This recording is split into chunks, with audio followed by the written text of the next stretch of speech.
The first of these is HJR 20. This is a bill that repeals Biden-era regulations relating to consumer water heaters, consumer gas-fired water heaters. Who was in charge of this one? This is Gary and myself, sir. Gary Palmer sponsored it, but this bill specifically saves a factory in my district. 300 Georgians will continue to have their jobs as soon as you sign that. Mr. President, this rule was issued on Christmas Eve, thinking that we wouldn't be keeping up with what the Biden administration was doing, but we moved quickly to get And this this was bill on gas introduced. heaters. Banning natural gas. Isn't that tankless ridiculous? water heaters. And how were you supposed to get your heat then? Through electric? Through electric, yeah. Was that basically it? Yes, sir. Electric heat, which isn't as good? Crazy.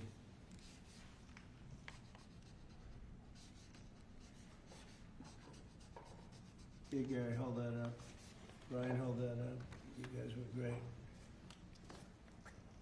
Thank you, Mr. President. No sense, just no sense.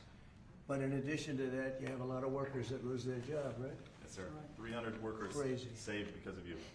Good, thank you. Thanks. It's an honor. Here's the Golden Dome, by the way, if you're interested. There's the Golden Dome. That'll save all your lives someday, maybe. Okay, good. Thanks, Brian. You hold it up. Next, Mr. President, we have House Joint Resolution 24. This is the same basic idea, but this relates to walk-in coolers and freezers and other refrigeration devices. Again, last-minute Biden-era regulation that hits ordinary Americans hard. And what do they do? They put in. They You can increase the speak to this energy better than I can. efficiency requirements for walk-ins, coolers, and freezers, and therefore putting an undue burden on businesses across the country. Everything from restaurants to pharmacies, hospitals were To all a going point to be where it didn't work. impacted. In other words, they made the restrictions so strong that it didn't work. And it was going to cost them so much money to actually meet the energy efficiency standards, which didn't really save much money. So this is going to actually help our small businesses across the country, Mr. President. Good.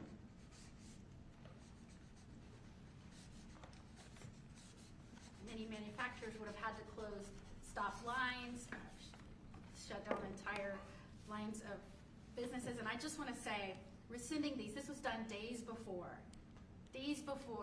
you took office. They pushed through these regulations. They didn't think about the cost to businesses. They didn't put American interests first. They didn't put American businesses first. I am so grateful we finally have a president who's not only walking back these insane, burdensome regulations that are ultimately going to cost us Americans and American businesses, but that you are thinking about the next generation. And as we're leading into Mother's Day, some of us are trying to parent and serve this country at the same time. Thank you for welcoming my son, who is 15, with his mother serving, watching what we're doing for him and the generations to come. You are making this country stronger for them. Thank you. Thank you very much. Good luck, right? Take care of your mom. Okay. You want to hold that up too? So you Thank can. you. That's a big one, isn't it, huh? Common sense. It's all about common sense, right? Okay, Will, go ahead. Next, sir, this is House Joint Resolution 42. Again, this is a rescission of a Biden-era regulation, in this case relating to energy conservation standards for household appliances and certain consumer products.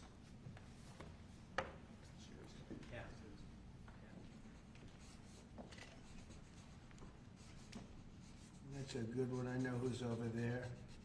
I know who did this. Explain that, please. Sure. Look, this is helping fight inflation because the cost of the burden on appliance manufacturers is going to drive up the cost of them producing household products, which means that when you go buy a washer, dryer, any appliance, it was going to drive up the cost for consumers. It reduces consumer choice.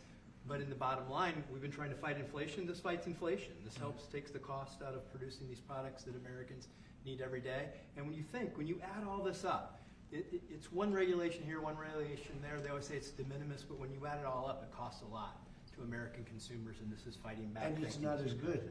And it's not as good. Not nearly as good, not nearly as efficient, and more costly. Other than that, it's wonderful. Thank you. Great Mr. job. President. Thank you very much. Great. Fantastic. Okay. Lastly, sir, we have House Joint Resolution 75. Again, this is a rescission of a Biden-era regulation, in this case relating to energy standards for commercial refrigerators, freezers, and refrigerator freezers. Do you have the sink one in here, the sinks and shower heads? We have an executive order on that coming for you later, sir. Yes, That's sir. coming when? Later this afternoon. Okay, good. You gonna be around later this afternoon? Good.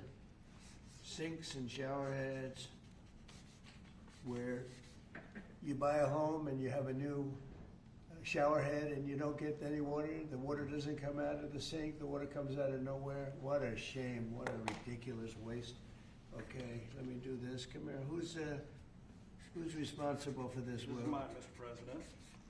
Oh, good man Yes, here. sir. Okay, Thank you you. wanna discuss that? Yes, sir. This was a government regulation that we have now repealed, thank you very much, Mr. President, that now saves the American taxpayer. I was getting ready to say the Texas taxpayer, them too, but the American taxpayer, because who would have ultimately paid the price on a government mandate and a government regulation? The people of America. So you just say that American taxpayer money, so thank you very much. That's fantastic. Thank you, it's a great job. Okay, any questions? Mr. President, Mr. President. Caroline said today that the 10% baseline tariff on all countries is here to stay, Yeah. even after the deals are done. Does that mean that countries offering zero tariffs won't get reciprocity? You are going to always have a baseline. I mean, there could be an exception at some point. We'll see. You know, somebody does something exceptional for us. That's always possible. But basically, you have a baseline of a minimum of 10%, and some of them will be much higher, 40%, 50%, 60%, as they've been doing to us over the years. We had a wonderful deal yesterday. We have 4 or 5 other deals coming immediately. We have many deals coming down the line, and ultimately, we're just signing the rest of them in. But we always have a baseline of 10%. And then specifically on the possibility of an increase in taxes on wealthier Americans, what do you say to conservative Republicans who argue that this is an increase on small business owners? Well, what we're doing is we're actually, if we ever did that, it would only be, and from what I hear, people would love to do it, rich people. I would love to do it, frankly, but what we'll do is that, you know, they'll go around saying, oh, this is so terrible. Would you do it? Is you're giving up something up top in order to make people in the middle income and the lower income brackets save more. So it's really a redistribution. And I'm willing to do it if they want. I would love to be able to give people in a lower bracket a big break by giving up some of what I have. But I'll tell you, a lot of people say don't do it because of the fact that you have the Bush statement about read my lips, but he lost because of Ross Perot. He didn't lose because of that statement. And then on the salt. But I don't think they're going to be doing it, but I actually think it's good politics to do it where richer people give up, and it's a very small, it's like a point, but they give it up to benefit people in lower income. And then on the salt tax credits, Mr. President, there are some Republicans who say, why is it that these 45 other states should be paying taxes to alleviate the tax burden of New York or It's some of only these because coastal those states? states are behind, very badly behind, and those people were affected very badly. And, you know, the sad part is oftentimes they were affected badly because you had bad management in those states, like in California with Newsom and, you know, people. So you had some bad management. But that's being worked on now, and they may do a piece one way or the other. It's a very complex issue, but I think it's being worked out. I think it's going to be worked. It has not been settled yet, but they'll settle it up pretty quickly. Are you considering? Mr. President, what parameters have you given Scott Bessent on negotiating with China this weekend? We have to make a great deal for America. Are you going to be disappointed if he comes back without a deal? No, not at all, because we already made a great deal. We're not doing business with China right now. Given everything that You know, the we lost $1 trillion last year with China, 1 trillion. So if you're not going to do business with them, you're not going to lose $1 trillion. But we lost. I want China to do great. You know, I'm very friendly with President Xi. I have great respect for him and for China, but we can't continue to allow them to do what they did. When I was president, they paid hundreds of billions of dollars in tariffs and taxes. and then Biden screwed it all up. What he did to this country between the border and between all of the other problems, the wars, everything, what he did to this country should never be forgotten.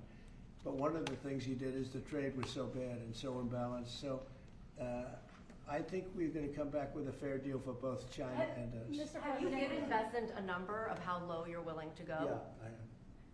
What's the number? Share that number? Is that No. the 80%? But I put out a number today, 80%, so we'll see how that all works out. Mr. President, the U.S. Embassy in Kyiv is warning right now about possible Russian significant attack on Kyiv. What's your message for Putin? I have a message for both parties. Get this war ended. We're losing 5,000 soldiers a week, Russian and Ukrainian soldiers, and other people also, by the way. And I say, get this stupid war finished. That's my message for both of them. Thank you very much. We'll see you in a little while. We'll see you very much. Thank you, Russ. We're heading out. Thank you. Thanks, guys. Thank you. Right up through there. Thank He you. just came in to say hello. What did you discuss? Almost nothing. He came in to say hello. It was very nice, and I think he came in to thank me, frankly. I mean, I would say the primary reason, but he was very nice. He's a nice man, but I think he actually came in to thank me. Is he complying with ICE like you'd like to see?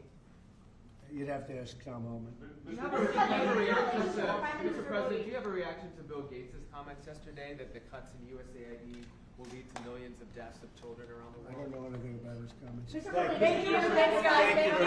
Thank you. Let's head out. Thank you all. Thanks, guys. Thank you. Let's start moving.